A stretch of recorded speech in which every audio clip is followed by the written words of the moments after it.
Okay, let's go.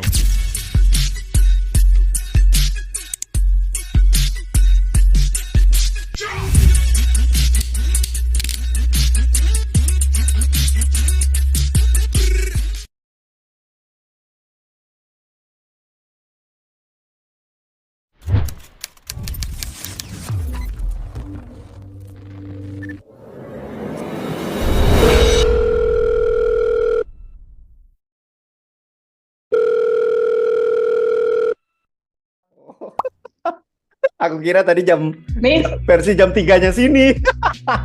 Berarti aku Misko. Iya, berarti aku hubungi tadi pas jam berapa tuh di sana tadi? Jam 11. Oke. Tapi ini lagi libur ya? Iya, gitu. Oke, udah mantap. Sip. Iya, oke. Di kota apa Kak ini Kak? Aku di Kota Abha. Di apa? Oh iya Kakak bidan apa perawat ya ini? Perawat ya? Aku perawat. Ini tahun keberapa berarti? Sudah di Saudinya? Aku baru 1 bulan. Oh, ini baru memulai ya. Abha itu dekat sama perbatasan Yaman nggak sih? Iya. Lebih dekat betul. ke Yaman ya. Oke. Tapi kalau ke Madinah Benar. atau ke Mekah lebih dekat ke mana tuh? Lebih dekat ke Mekah daripada ke Madinah. Dia ikut provinsi Mekah masih ya? Iya, masih ikut provinsi Mekah. Oke, kita mulai dari itu kali Kak. Ceritain latar belakang pendidikan Kakak dulu, asalnya dari mana, terus kok bisa sampai ke Saudi sekarang tuh gimana tuh ceritanya tuh? Jadi aku itu latar pendidikannya dulu aku kuliahnya di Stikestet Amerika di Jakarta. Aslinya sana juga?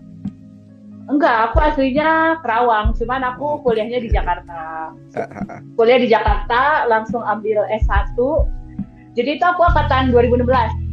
S1 dari tahun 2016 sampai 2020. Ya. Nah, kemudian lanjut profesi tuh 1 tahun 2020 sampai dengan 2021 gitu.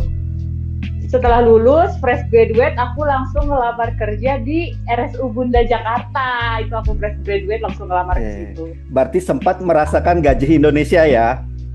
Iya. Oke. Nggak begitu karena kan di Jakarta kan. Jadi ketua MR Jakarta. Jadi nggak terlalu ini. Aku di Bunda itu kurang lebih selama 5 tahun. Lama juga ya. Itu rumah sakit ibu dan anak ya kalau nggak salah ya? Ada rumah sakit ibu dan anak dan ada juga rumah sakit umum. Jadi mereka berseberangan rumah sakit. Depannya rumah sakit umum itu rumah sakit ibu dan anak. Kalau aku dulu di Salemba Beluntas dulu. Oh, Salemba. Deket dong. Di Sinkarolus, iya. Oh ya ampun, tetangga.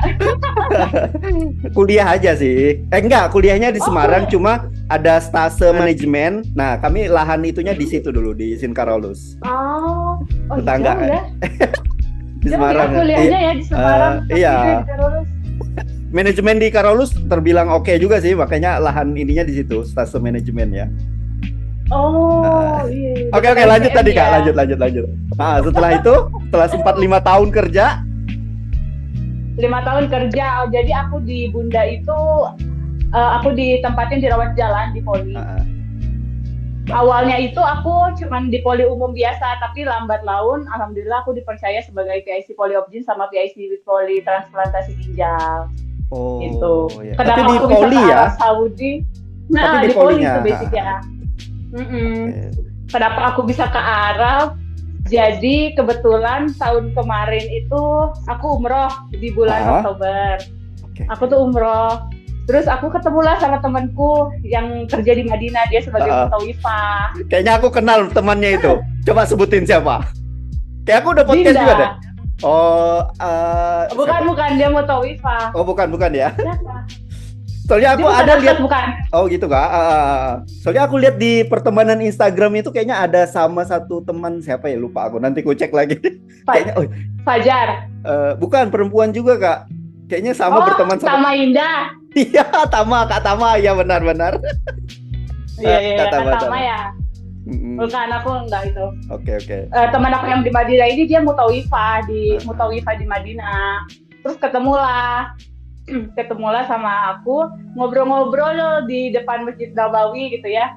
Sebenarnya ngobrolnya cuman kayak selewatan aja gitu loh Kak. Din kayaknya enak ya kerja di sini, kayaknya di Madinah tuh kan tenang banget ya Kak. Tenang banget dia tuh kota paling tenang.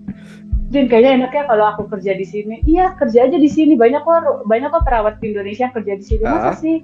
Iya kata itu. Ya udah aku nggak seriusin itu. Kayak obrolan biasa aja gitu kali ya. Iya obrolan biasa aja. Nah terus udah gitu, ya udah kesini sini. Jadi aku benar-benar pas pulang ke Indonesia, setelah umrah pulang ke Indonesia tuh kan ada rasa kangen ya, kangen Madinah sama Mekah. Terus jadi aku mikir di situ, benar-benar mikir gimana ya caranya aku untuk bisa kerja di Saudi, aku bilang gitu. Terus aku cari-cari, ya udah aku apply, aku tuh interview 4 kali Kak. Oh gitu, enggak berkali-kali gagal. Oh ya, berarti berkali-kali gagal. Perjuangannya luar biasa juga ini. Iya. Oke. Gak langsung 1 kali lulus, enggak, aku 4 kali interview gagal. Nah ini yang keempat ini berhasil. Oh ya. Ikut di apa dulu Kak? Program apa waktu ke Saudinya ini? Aku pakai agensi sih Kak. Karena kan dari sini nggak ada yang dari pemerintah. Iya, kayak kalau ke Saudi P2G gitu nggak ada ya? Nggak ada di sini P2G. Oke. Jadi lewat agensi. Untuk persiapannya sebelum ke Saudi itu apa aja itu? Kayak dikursuskan dulu atau gimana nggak? Atau cuma ujian aja? Paling kursus bahasa Inggris aja sih Kak. Dan itu juga sendiri, nggak lewat agensi. Oh, jadi agensinya itu cuma memberangkatkan aja ya? Kalau kayak kebutuhan kita bahasa apa tuh? Kita sendiri yang mempersiapkannya ya? Kita sendiri, kita yang... Untuk dokumennya Kak, apa Kak? Yang biasa, itu kan beda banget kan dokumen kita Indonesia ke Saudi gitu, itu kayak ada diterjemahkan atau apa gitu nggak? Kalau karena kampus aku karena ijazah dan transkrip nilai aku udah ada Indonesia dan Inggrisnya itu, jadi aku nggak perlu transkrip dokumen sih. Oh. Paling dokumennya itu ijazah, transkrip nilai, STR, sama surat pengalaman kerja. Berarti karena harus ada surat pengalaman kerja. Minimal berapa tahun pengalaman kerjanya? 1 tahun. Oke. Di bidang kesehatan ya, nggak bisa pengalaman kerja umum apa gitu, nggak bisa? Nggak bisa. Minimal 1 tahun. DRS atau di klinik. Oh, dokumen tadi berarti nggak perlu diterjemahkan di penerjemah tersumpah ya biasanya kalau kayak gitu? Iya. Kalau udah ada bahasa Inggrisnya sih nggak usah sih Kak. Oh iya. Oke. Nggak usah. Kampusnya dulu di mana sih Kak? Di Stikes Pertamedika. Pertamedika ya, Oke. Dekat itu berarti tempat kerja ya tadi yang disebut. Makanya aku kayak nggak asing sama pernah dengar. Oke. Terus sekarang di Saudi ini ditempatkannya di mana Kak? Aku di Abha, di Arab bagian selatan. Di kayak rumah sakit atau klinik atau apa gitu?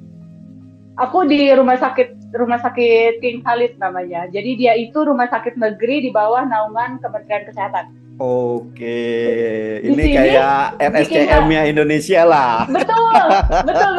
Iya. Jadi di sini itu ada universitasnya juga. Gitu. Itu di sip-sipan kerjanya. Kalau yang di ini atau pagi di poli juga? Aku di poli juga kebetulan. Jadi shiftnya itu cuma dari jam 8 sampai jam 4. 4 itu satu 8 shift dong. Oh enggak pagi siang malam enggak ya? Pagi terus ya? Enggak, pagi terus. Oke, itu gambaran kerjaannya gimana Kak? Beda nggak sama kerjaan kita di Indonesia nih? Rutinitasnya apa tuh yang beda tuh? Sejauh ini sih karena aku sebelumnya juga di poli ya, jadi menurut aku sama aja sih. Kurang lebih sama aja, nggak ada bedanya tuh. Sama aja. Mungkin itu aja lingkungan kerjanya kali ya, karena di situ kan orang luar semua ya di situ. Iya, lingkungan kerjanya itu. Rata-rata dari mana Kak? Di tempat kerja Kakak itu? Dari India. India banyak mayoritas ya? Di sini India. Filipina banyak nggak di situ Kak? Filipina banyak, tapi ya kayak Indonesia kita. Yang Indonesia kan di sini ada total 20. Filipina juga kurang lebih 20. Itu emang dijatah atau gimana sih untuk Indonesia berapa apa gitu? Atau bebas aja dia mau rekrut berapa? harusnya sih bebas aja ya. Pokoknya karena India aja bisa mayoritas di sini. Iya. Tapi kalau kayak mereka gitu kan yang non gitu nggak bisa masuk di Mekah sama Madinah ya, bisanya di. Iya.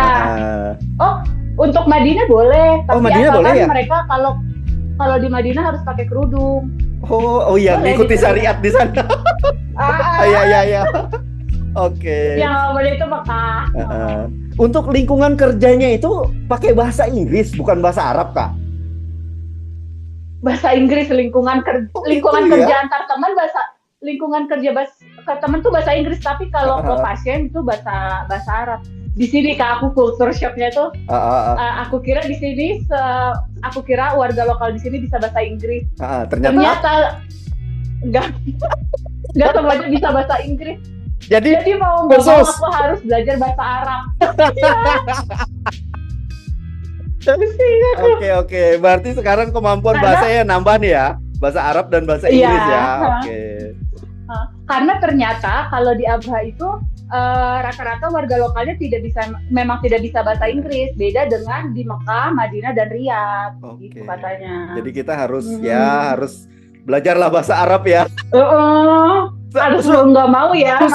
Susah nggak bahasa Arab dibanding bahasa Inggris? Susah banget ya. Kak, sejujurnya aku tuh anak pesantren, Kak. Sejujurnya aku anak pesantren, Cuman pas ke Saudi langsung kok Arabnya beda sama yang kemarin aku di pondok. Jadi gitu beda ya sama yang dipelajari. Beda, ada. Jadi yang dipakai sehari-hari sama yang formal tuh beda bahasanya, Kak. Oh gitu, kukira kalau bahasa Arab nasional udah kayak bahasa Indonesia gitu. Enggak ternyata ya. Enggak, jadi ada kalau bahasa Arab sehari-hari itu namanya bahasa Arab Amiyah, dan aku nggak mempelajari itu. Terus yang digunakan sekarang tuh yang bahasa Arab Amiyah itu? Iya. Oke. Jadi nambah skillnya ya. Oke. Iya. Tapi untuk di lingkungan kerja itu bahasa Inggris ya? Bahasa Inggris. Kalau kayak perintah kalau ini apa kayak di rumah sakit itu kan ada kayak tulisan perintah apa atau resep apa gitu, pakai huruf Latin atau huruf Arab? Huruf Arab, Kak. Jadi kayak ngaji setiap hari ya, berarti? Iya. Untuk partnerku itu ada Egyptian, jadi aku selalu nanya sister Egyptian. Oke. Sambil belajar, iya. Berarti bikin laporan pakai huruf, jadi belajar tajwid lagi. Jadi kayak ngaji. Tapi kalau kayak untuk soal atau catatan perawatan dokumentasi di komputer itu pakai bahasa Inggris. Tetap hurufnya Latin ya, tetap ya dalam format tetap huruf Latin. Oke. Unik. Oke, kedepannya Kak untuk orang Indonesia sendiri yang mau ke ini masih terbuka nggak untuk pekerja Indonesia ke Saudi ini? Peluangnya masih terbuka besar nggak? Menurut saya sih peluangnya terbuka besar untuk orang Indonesia. Karena orang Saudi itu kan welcome banget ya sama orang Indonesia. Jadi kayaknya nanti bakal akan ada open recruitment selanjutnya. Dan aku berharap orang Indonesia tuh pasti Dan aku berharap orang Indonesia bakal ke sini. Peluangnya masih ada ya, masih besar ya. Peluangnya masih banyak. Oke. Itu dia ngerekrut orang kita gitu, apa putra daerahnya sendiri memang nggak ada yang jadi kesehatan?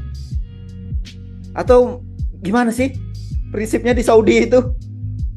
Kan sebenarnya mereka yang perempuan itu nggak boleh kerja, Kak, kalau di sini. Jadi mereka kekurangan tenaga. Oke, diambil dari luar gitu ya. Termasuk dokter apapun diambil dari luar juga. Kalau dokter sih sejauh ini ada yang dari Saudi dan India juga ada sih, tapi kebanyakan dari sini, dari Saudi sih. Oke. Kalau dokter aja, tapi kalau perawat apa pasti diambil dari luar ya? Iya. Soalnya aku ada baca ini pemerintah Saudi menetapkan untuk menyekolahkan yang perawat itu. Kukira nggak menerima lagi orang Indonesia gitu. Kan ada kan kemarin beritanya bahwa diwajibkan untuk sekolah gitu. Iya. Tapi ada sih memang perawat yang dari Saudinya, tapi memang nggak banyak banget. Sedangkan kebutuhan tenaga kesehatannya masih butuh banyak ya, tetap Butuh belum bisa banyak. terpenuhi oleh Saudi sendiri ya. Iya. Oke. Sekarang kita masuk ke upah nih Kak. Kan tadi udah merasakan gaji Indonesia nih. Dibanding dengan gaji Arab Saudi sama beban Kan kerjanya jauh. gimana tuh? Bercandaan mana tuh gajinya? Aduh, punten bercanda di Indonesia. Indonesia kerjanya serius, gajinya bercanda ya. Kalau di Saudi bayangannya Iya. gimana Kak? Bisa digambarkan nggak untuk upahnya itu sendiri? Di Saudi sebenarnya macam-macam sih, kayak beda-beda tiap RS dan klinik. Jadi kalau karena aku di RS pemerintah, gaji yang aku terima itu pure untuk aku, maksudnya udah bersih untuk aku. Nggak ada potongan? Nggak ada, karena di berbagai klinik itu ada yang klinik sini gitu ya, ada yang dia nerima gaji misalkan 4.500 tapi dia nggak dapat makan, kayak gitu-gitu loh. Kalau aku tuh udah dapat sekian, tapi aku tuh udah dapat benefit makan 3 kali, aku udah dapat akomodasi juga. Jadi ya itu tuh pure gaji tuh aku terima dan nggak ada potongan apa-apa. Jadi selain gaji, makan, tempat tinggal juga disediakan ya? Iya, dan aku selalu diantar sama bis. Aku makan 3 kali sehari loh dapat. Oke, itu di luar potongan, memang nggak ada dipotong gaji kan? Memang hak kita? Nggak ada. Iya, hak kita. Dan aku dan kalaupun aku sakit apapun itu aku gratis berobat di rumah sakit tersebut. Iya. Dia sudah kayak kalau di Indonesia, kalau di Indonesia itu aku memang dapat asuransi kesehatan, tapi itu cuman free konsul doang loh Kak. Untuk ya kan? Cuman kalau dirawat doang, bayar pasti itu. Kalau dirawat bayar, dan kalau dokter memerlukan penunjang kayak radiologi atau lab, kita tetap bayar. Kita tetap bayar, tapi dengan potongan karyawan. Nggak 100% ditanggung ya. Nggak 100%. Kalau di sini tuh 100% sampai ke obat-obat juga ditanggung. Iya. Berarti yang kita dapatkan itu selain gaji itu tadi, tempat tinggal, ini transportasi pulang pergi juga ditanggung ya. Makan ditanggung 3 kali. Oke. Kalau misal nih, kan biasanya ada jatah kayak cuti, kayak apa gitu. Untuk Indonesia dibiayai nggak? Dibiayain. Indo Saudi Indo. Mantap. Dan tetap digaji. Dan gajinya tetap jalan ya? Tetap. Oke. Ya. Luar biasa loh. Bisa digambarkan nggak berapa nominalnya Kak gajinya ini? Aku 4.036. Ini berapa sih? Real itu satu real 4.800. 5.000 anggap ya. Itu amin ya Allah. 20 jutaan nggak sih Kak? Iya ya? Iya. Okay. Iya. Dan itu nggak dipotong ya Kak ya? Nggak dipotong. Nggak dipotong sama sekali. Oke, untuk kenaikan gimana? Ini kan anggapannya 0 tahun kerja kan? Setiap tahunnya pasti ini kan nambah kan? Setiap kita renew kontrak itu akan nambah. Oh ya, kontraknya berapa tahun Kak? Kontraknya aku 2 tahun. 2 tahun. Jadi setiap 2 tahun kita perpanjangan gitu ya? Atau gimana tuh? Setiap 2 tahun kita perpanjangan. Tapi untuk pulangnya sendiri boleh setiap tahun. Oh, setahun sekali boleh pulang, 2 tahun boleh. Oke. Jatah pulangnya berapa? Liburnya gimana tuh? Setelah setahun kerja pulangnya 21 hari liburnya aku. 1 hari Minggu. Di situ liburnya Jumat kan? Jumatnya tetap dihitung nggak? Jumatnya tetap dihitung. Oh, total pokoknya 21 hari. Cukup. Orang umroh aja cuma 18 hari kok. Iya. 20 hari cukup. Anggap aja sebulan lah gitu. Itu bisa dikumpulin nggak Kak? Misalnya setahun aku nggak pulang nih, tapi aku mau ambil 2 tahun langsung gitu. Jadi panjang gitu. Boleh gitu nggak? Nggak boleh ya? Nggak bisa. Nggak boleh. Tapi kalau jadi kalau waktunya vacation, dia harus vacation. Jadi mau wajib pulang ke Indo ya. Atau mau pulang ke Indo atau mau main ke negara lain, itu terserah. Ya tetap dibayarin. Misalkan nih aku tahun ini nggak pulang, aku maunya ke Jepang, ya nanti mereka bayarin tiket ke Jepang gitu. Oke, kemanapun kita bilang, walaupun kita Indonesia nih ya, misalnya mau ke Jepang tadi, Tetap dibayar. Iya, iya tetap dibayar. Mantap. Jangan ke Indonesia kalau gitu, ke jauh sekalian. Iya, iya benar ya. Iya. Oke, enak. Gitu. Menggiurkan sekali. Ya. Dari Kakak jadi perawat? Iya, aku perawat Kerja di puskesmas. Iya, di mana sih kakak? di Kalimantan. Oh Kalimantan. Yang itu. Kalimantan Tengah. Yang mau jadi ibu negara Enggak, itu Kalimantan Timur. Kalau aku di Kalimantan Tengah. Oh. Ya, nah aku lupa ngasih tahu disclaimer dulu. Biasanya sering mati lampu, hilang sinyal gitu. Aku sering podcast tiba-tiba mati lampu gitu. Mohon maaf hilang sinyal gitu. Ini kebetulan lagi bagusnya lancar ini. Biasanya aku ingatin di depan tuh kalau tiba-tiba mati lampu. Iya, masih pelosok banget ini, Kak. Ini bukan rumah tempatku tinggal loh. Ini rumah di puskesmas itu kan karena jauh kan. Jadi disediain kayak rumah dinas gitu. Jadi kami tinggalin sini. Kalau Sabtu baru berarti pulang. Berarti kakak masih ke sana jauh, lagi? Masih jauh 2 jam aku kalau mau pulang. 2 jam. Ya Allah Kak, jauh banget. Jadi pulangnya seminggu sekali. Kalau hari Sabtu sore pulang, nanti Senin subuh berangkat lagi gitu. Oh ya ampun. Aku kira itu di rumah kakak. Di tempat kerja. Oh, keren. Mengisi waktu luang kebetulan juga kan namanya kerja di tempat kayak gini. Kalau nggak dibuat kesibukan gini, beku otakku jadi apa? Oh iya. Iya benar. Oke, terakhir nih Kak. Ini lebih ke saran aja untuk teman-teman di Indonesia nih yang berminat atau yang lagi sekolah atau apa tujuannya mau ke luar negeri. Kira-kira apa nih yang harus disiapkan, yang diperdalam biar kalau ke Saudi ini enak nih gitu.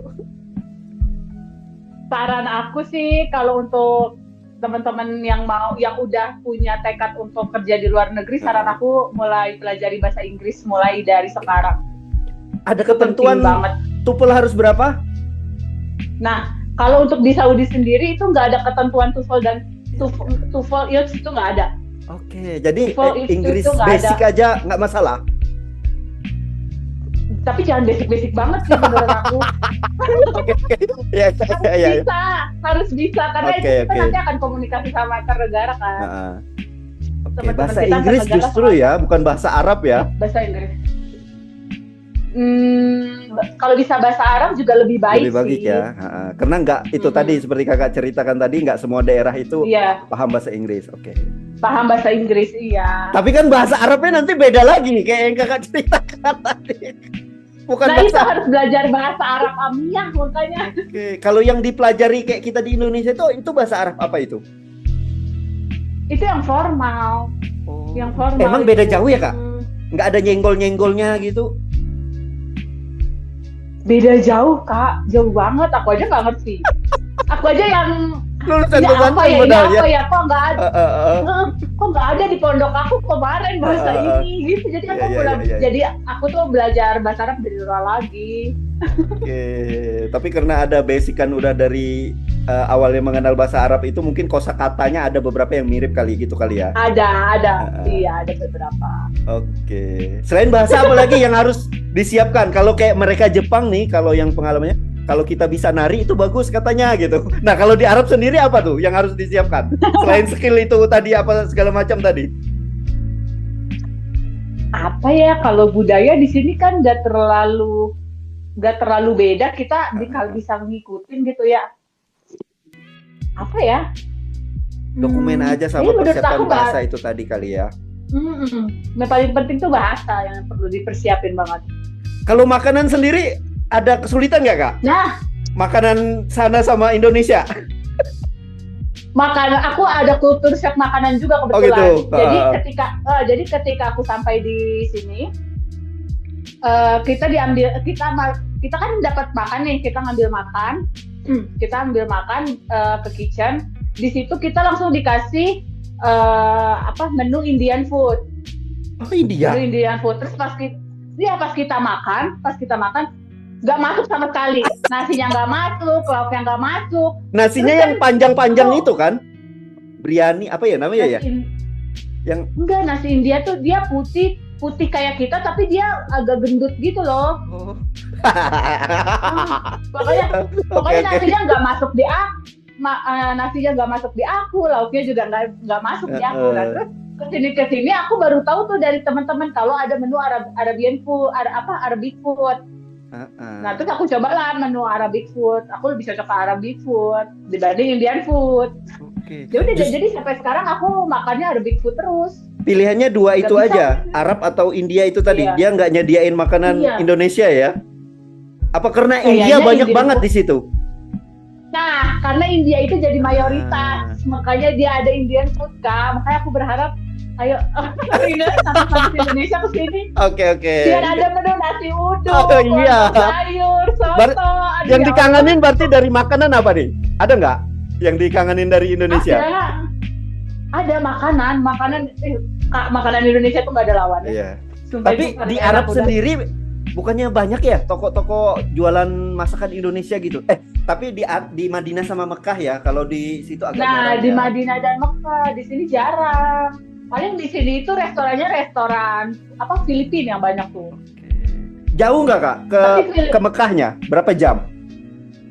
Ke Mekah. Mm-mm. Ke Mekah. Madinah apa Mekah yang dekat tadi? Mekah sih. Mekah. Kalau Berapa naik jam pesawat tuh? 1 jam. Naik pesawat 1 jam. 1 jam. Berarti kalau lewat ini 12 jaman lewat darat. 1 hari perjalanan. Enggak, 7 jam. 7 jam. 7 jam. Oh, jauh juga ya. Lumayan 7 juga jam. ya. Lumayan. Ya.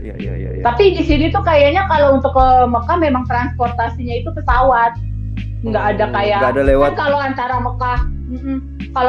Mekah dan Madinah itu kan ada train kan, ada kereta kan. Ya. Kalau ini nggak ada. Oke, memang harus Jadi memang pesawat harus ya. pesawat. Oke, mantap. Oh, satu lagi. Kalau misal nih teman-teman Apa? yang berminat, kami harus kemana nih? Cara mau masuk ke situnya gimana nih? Caranya?